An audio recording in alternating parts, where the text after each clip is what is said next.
Negative energy. മോനെ അതവിടെ വെച്ചേര്. മോന് ഞാൻ വേറെ വാങ്ങിച്ചു തരാം. വേറെ വാങ്ങിച്ചു തരുന്നതിൻ്റെ അകത്തല്ല, ഇതിൽ ഫുൾ നെഗറ്റീവ് എനർജിയാ. അതിനെ ഞാൻ ആവാഹിച്ചെടുത്തിട്ട് തിരിച്ചു തരാം. അല്ല വേണമെന്നില്ല, നെഗറ്റീവ് എനർജി ആണെങ്കിൽ കൊണ്ടുപോക്കൂ. ഓക്കെ ചേട്ടാ, പിന്നെ ഈ നമ്മുടെ മാവിന്റെ ചോട്ടിലായിരുന്നു ഈ ആത്മാവ്. മാവിൻ്റെ ചോട്ടി ആത്മാവൊന്നുമില്ല, ബാക്കി ഫുൾ സ്ഥലത്തും ഈ നെഗറ്റീവ് എനർജിയാണ്. അതിനിതെന്താ വല്ല ശ്മശാനോ സെമിത്തേരി വലുതുമാണോ? ആ പണ്ട് ശ്മശാനമായിരുന്നിരിക്കാം. ചേട്ടൻ വെറുതെ ഓരോന്നൊക്കെ പറയില്ല. മനുഷ്യന് രാത്രി കിടന്ന് ഉറങ്ങാനുള്ളതാ, പേടിക്കും. ഉറങ്ങാനുള്ള പരിപാടി ഞാൻ ഇപ്പൊ സെറ്റ് ആക്കി തരാം. എല്ലാത്തിനും ഒന്ന് ആവാഹിച്ചെടുത്തോളാം, സുഖമായിട്ട് ഉറങ്ങാം നിങ്ങൾക്ക്. അത്രയും പെട്ടെന്ന്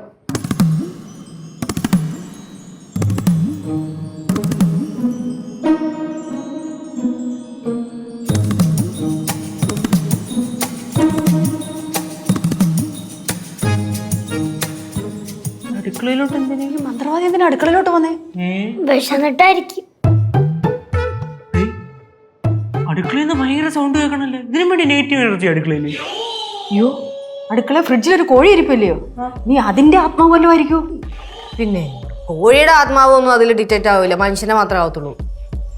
ആണോ? ആയിരിക്കില്ലേ? ആയിരിക്കും. എന്തായാലും ഈ മന്ത്രവാദി ഉണ്ടല്ലോ, നമുക്ക് പടവലത്തൊന്ന് കൊണ്ടുപോകണം. എന്തിനാ അപ്പൂപ്പനെ പിടിച്ചു കൊടുക്കാനേ?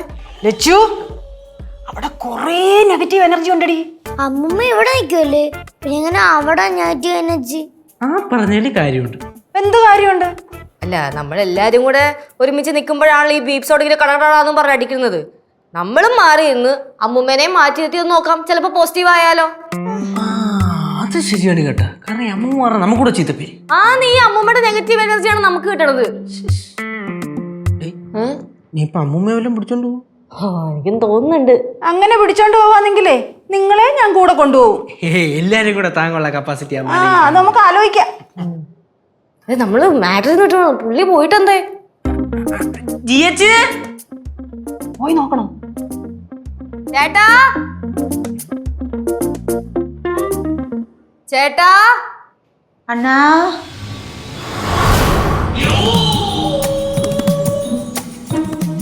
എല്ലാം സക്സസ്. കുറച്ച് ആത്മാക്കളെ ഞാൻ ഈ മാലയിൽ ആവാഹിച്ചിട്ടുണ്ട്. കുറച്ചാത്മാക്കളാ? കുറച്ചെന്ന് പറഞ്ഞാൽ ഏകദേശം എല്ലാവരെയും ഈ മാലക്കകത്ത് ഞാൻ ആവാഹിച്ച് വെച്ചിട്ടുണ്ട്. അപ്പം ഒരു മുത്തിനകത്ത് ഏകദേശം 2 ആത്മാക്കളെ വെച്ച് ഞാൻ കയറ്റിയിട്ടുണ്ട്. കന്യാകുമാരി എന്ന് പറഞ്ഞാൽ തമിഴിൻ്റെ കൂടെ ഒരു ആത്മാവിനെ ഞാൻ ഈ സൈഡ് വഴി കയറ്റിയിട്ടുണ്ട്. അപ്പോൾ ഇനി നിങ്ങൾക്ക് സേഫ് ആണ്, പേടിക്കാതെ ഇനി ഇരിക്കാം. ഓക്കെ, ഇനി നിങ്ങൾക്ക് ആർക്കെങ്കിലും ആത്മാക്കളോട് സംസാരിക്കാനുണ്ടെങ്കിൽ ഇപ്പൊ യാർക്കും പേസർത്തിക്കില്ല. അതൊന്നും എടുത്തോണ്ട് പോവോ? ഓക്കെ, അപ്പൊ കേശു എല്ലാ കാര്യങ്ങളും ഓക്കെ ആണ്? ഓക്കെ, അപ്പൊ എന്നെ അങ്ങ് ഡീൽ ചെയ്തേക്കുവാണെങ്കിൽ പോയേക്കാം. Thank you. ഡീലിങ്സ്. ഓ അമ്മൂമ്മ പൈസ ദക്ഷിണ എത്ര ആയിരുന്നു? 40K. 40K എന്ന് പറഞ്ഞാൽ എത്ര? 40,000 രൂപയോ? അതാണ് എന്റെ ഫീസ്. 40,000 രൂപ അത് തരുവാണെങ്കിൽ ഓക്കെ, ഡീലിംഗ് ഓക്കെ. അത് ചേട്ടാ ഇപ്പൊ അത്രയും തരാനില്ല. അത്രയും തരാനില്ലേ, കുഴപ്പമില്ല. ഒരു 4 ആത്മകളെ തിരിച്ചിറക്കിയേക്കാം. ചേട്ടാ ക്യാഷ് ആയിട്ട് തരാനില്ലെന്നാ പറഞ്ഞേ, ഓൺലൈനിൽ ചെയ്താ മതിയാ? ഓക്കെ, ഓൺലൈനിൽ ചെയ്താൽ മതി. പക്ഷേ 5 ദിവസത്തിനുള്ളിൽ ഫുൾ പേയ്മെന്റ് സെറ്റിൽ ചെയ്തില്ലെങ്കിൽ ഞാൻ തിരിച്ചു വരും. ഈ ആത്മാക്കളെല്ലാം ഇവിടെ ഇറക്കിയിട്ട് ഞാനങ്ങ് പോകും. നമ്മള് കറക്റ്റ് ഡീലിംഗ് ആയിരിക്കും. ഓക്കെ, ഇപ്പൊ നമ്മള് സേഫ് അല്ലേ? വേറെ വിഷയങ്ങളൊന്നുമില്ല, ഫുൾ സേഫ് ആണ്. ആരെയും ബാക്കിയൊന്നും വെച്ചിട്ടില്ല, എല്ലാത്തിനും ആരെയും ബാക്കി വെച്ചിട്ടില്ല, എല്ലാരും ഇതിനകത്തുണ്ട്.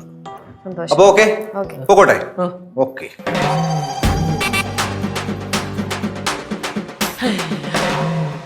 40,000 രൂപ കണ്ണീർ കൂടെ പോയ വഴി അറിഞ്ഞില്ലല്ലോടാ.